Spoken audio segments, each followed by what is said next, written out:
दर्शन news में आपका स्वागत है। स्वागत करता हूं आपका आज की ताजा और बड़ी खबरों में। हम लाए हैं आपके लिए देश दुनिया की अहम सुर्खियां, सटीक जानकारी और भरोसेमंद अपडेट। चैनल को सब्सक्राइब करें और बेल आइकन दबाएं ताकि आप रहें हरदम अपडेट। तो चलिए शुरू करते हैं आज की बड़ी और अहम खबरों से। चलिए दोस्तों, अगली बड़ी खबर देखिए। पटाखा बैन मामले को लेकर सुप्रीम कोर्ट में सुनवाई हुई और इस दरमियान सुप्रीम कोर्ट ने कहा कि पटाखों पर पूरी तरह बैन लगाना तो असंभव है। दिल्ली एनसीआर के राज्यों ने कहा कि बच्चों को त्योहार मनाने दें, बेरोक टोक पटाखे फोड़ने दिए जाएं। तो दिवाली से कुछ दिन पहले सुप्रीम कोर्ट में इस मामले को लेकर सुनवाई हुई और इसी दरमियान सुप्रीम कोर्ट की ओर से बयान जारी किया गया। वैसे दिवाली से पहले मध्य प्रदेश भोपाल में भी 900 से ज्यादा पटाखा दुकानों को मंजूरी मिली। सुरक्षा के भी पुख्ता इंतजाम रखे गए।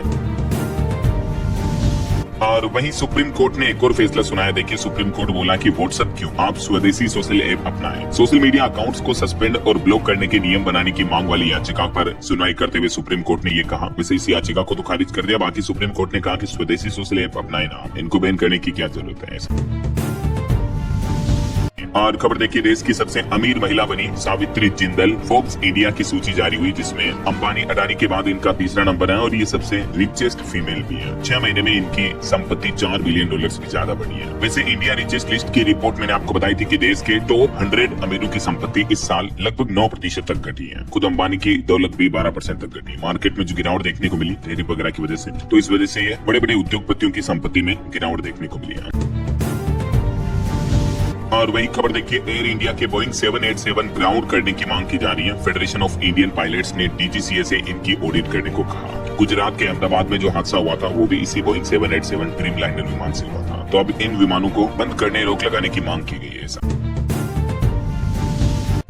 दिवाली से पहले देश के 2 करोड़ से भी ज्यादा किसान भाई लोगों के लिए केंद्र सरकार ने आज बड़ा तोहफा दिया है। 11 अक्टूबर को पीएम मोदी ने दलहन आत्मनिर्भरता मिशन का भी ऐलान किया और इसके साथ ही आज 11 अक्टूबर को नई दिल्ली स्थित भारतीय कृषि अनुसंधान संस्थान में विशेष कृषि कार्यक्रम में भाग लिया पीएम मोदी ने और लगभग 42,000 करोड़ रुपए से भी ज्यादा की परियोजनाओं और योजनाओं का शुभारंभ, उद्घाटन, शिलान्यास और लोकार्पण किया। पीएम मोदी ने आज नई दिल्ली में पूसा परिसर से प्रधानमंत्री धन धान्य योजना और दलहन आत्मनिर्भर मिशन का शुभारंभ किया। तो आइए देखते हैं दोस्तों कि इस मिशन से किसानों को क्या क्या फायदे होंगे और किसानों के हित में आज प्रधानमंत्री नरेंद्र मोदी ने क्या क्या बड़े ऐलान किए। हाल ही में आपको पता होगा, कुछ दिनों पहले केंद्र सरकार ने फसलों पर एमएसपी वगैरह बढ़ाई थी। मैंने आपको बताया भी था इसका अपडेट।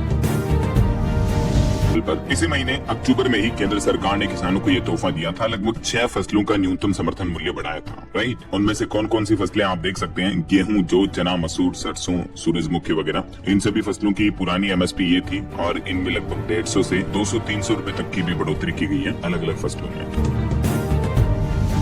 तो दोस्तों, इस बढ़ोतरी के बाद अब आज पीएम नरेंद्र मोदी ने लगभग 35,000 करोड़ से भी ज्यादा की कृषि योजनाओं की शुरुआत की और इस दरमियान अपने संबोधन में पीएम मोदी बोले कि हमने बीज से लेकर बाजार तक सुधार किए। पिछली सरकारों ने कृषि को छोड़ा। जी हाँ, प्रधानमंत्री नरेंद्र मोदी ने आज शनिवार दोपहर दिल्ली के भारतीय कृषि अनुसंधान संस्थान IARI में ये कृषि क्षेत्र के लिए 35,440 करोड़ की 2 बड़ी योजनाएं शुरू की है, जिनमें एक तो 11,440 करोड़ की दाल उत्पादन मिशन योजना और दूसरी है 24,000 करोड़ की पीएम धन धान्य कृषि योजना। तो इन दोनों का ही उद्घाटन किया। इस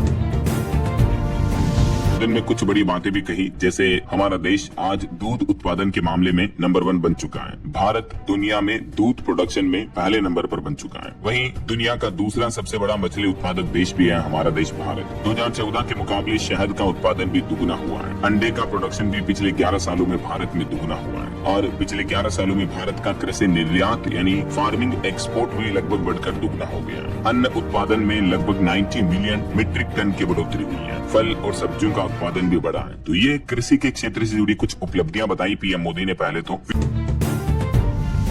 फिर उन्होंने कहा कि पिछले 11 सालों में हमने देश में 6 बड़े फर्टिलाइजर प्लांट बनाए, किसानों को 2.5 करोड़ से भी ज्यादा मिट्टी स्वास्थ्य कार्ड बांटे, माइक्रो इरिगेशन की सुविधा 100 लाख हेक्टेयर तक पहुंची और पीएम फसल बीमा योजना से लगभग 2 लाख करोड़ रुपए के क्लेम मिल चुके हैं। 10,000 से ज्यादा किसान उत्पादक संघों का संगठन किया। तो केंद्र सरकार ने अपनी कुछ उपलब्धियां बताई और पीएम मोदी द्वारा जो एक्शन लिए गए कृषि के क्षेत्र में उन पर भी चर्चा की। पीएम ने कहा कि पिछली सरकारों में कृषि के लिए दूरदर्शिता नहीं थी। कृषि से जुड़े सरकारी विभाग अपने अपने तरीके से काम करते थे। इससे भारत की कृषि प्रणाली लगातार कमजोर हो गई। लेकिन आज हमारी सरकार खेती बाड़ी पर पूरा फोकस कर रही है।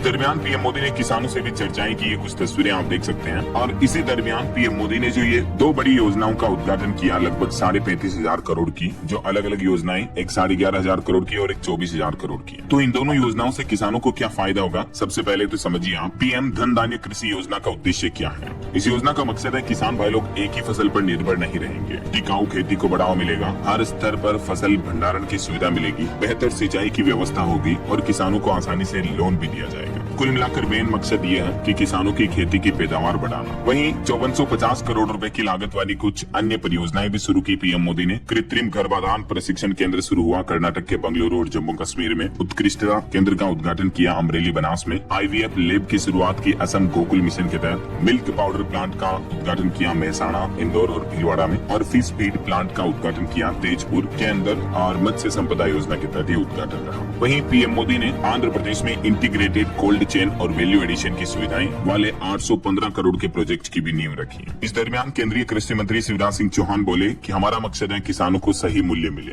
उन्होंने कहा कि हाल ही में प्रधानमंत्री ने रबी की फसलों का न्यूनतम समर्थन मूल्य MSP भी बढ़ाया है। और अभी जो केंद्र सरकार ने दाल उत्पादन मिशन शुरू किया आत्मनिर्भर भारत के तहत, इस मिशन का भी लक्ष्य ये है कि किसानों की दालों की पैदावार बढ़ाई जाए, खेती का क्षेत्र बढ़ाया जाए, दाल की खरीद, स्टोरेज और प्रोसेसिंग को बेहतर किया जाए और किसानों को होने वाले नुकसान को कम करने के उपाय किए जाए। ऐसा